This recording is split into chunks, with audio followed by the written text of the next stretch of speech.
અને હવે જોઈશું સમાચાર વિસ્તારથી।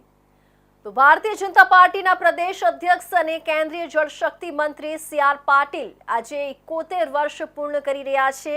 તેમના જન્મદિવસે સુરત શહેર અને રાજ્યભરમાં ભાજપ કાર્યકર્તાઓ અને સમર્થકો દ્વારા વિવિધ સેવાકીય કાર્યક્રમોનું આયોજન કરવામાં આવ્યું છે। ત્યારે પાટીલના નિવાસ સ્થાને વહેલી સવારથી કાર્યકર્તાઓ અને ચાહકોની ભીડ જોવા મળી, જેઓ શુભેચ્છા પાઠવવા માટે આવ્યા હતા। સી.આર. પાટીલના જન્મદિવસ નિમિત્તે સુરત શહેરના વિવિધ વિસ્તારોમાં લોકહિતના કાર્યક્રમો યોજાયા હતા।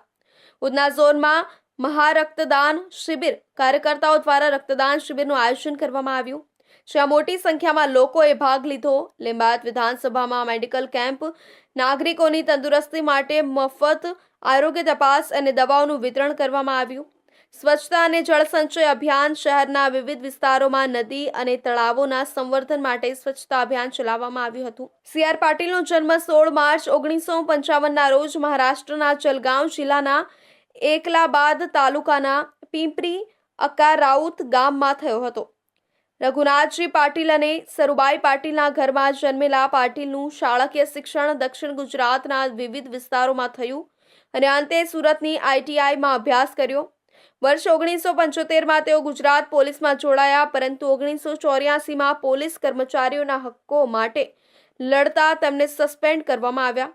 આ પછી તેમણે રાજકીય સંઘર્ષનો માર્ગ અપનાવ્યો। પ્રધાનમંત્રી નરેન્દ્ર મોદીના નેતૃત્વ હેઠળ સી.આર. પાટીલને કેન્દ્રીય જળશક્તિ મંત્રાલયની જવાબદારી સોંપવામાં આવી છે। તેમણે જળ સંચય જનભાગીદારી અભિયાન શરૂ કર્યું, જે દેશભરમાં ભૂગર્ભ જળ સ્તર ઊંચું લાવવા માટે શરૂ કરાયેલું વિશેષ અભિયાન છે। આ અભિયાન હેઠળ વરસાદના પાણીના સંગ્રહ માટે વિવિધ પ્રયત્નો કરવામાં આવી રહ્યા છે, જેથી આવનારા વર્ષોમાં પાણીની તંગી સામે રક્ષણ મેળવી શકાય। સી.આર. પાટીલ ભાજપના પ્રથમ બિન ગુજરાતી પ્રદેશ પ્રમુખ છે। તેઓએ ગુજરાતમાં ભાજપના સંગઠનને મજબૂત બનાવવામાં મહત્વપૂર્ણ ભૂમિકા ભજવી છે।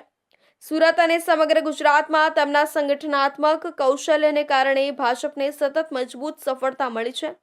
સી.આર. પાટીલે પાર્ટીના સંગઠન અને લોકોની સેવામાં અનોખું પ્રદાન આપ્યું છે। તેમના જન્મદિવસે પાર્ટી કાર્યકર્તાઓ અને સમર્થકોએ અને તેમને શુભેચ્છાઓ પાઠવી અને તેમની આગળની યાત્રા માટે શુભકામનાઓ આપી।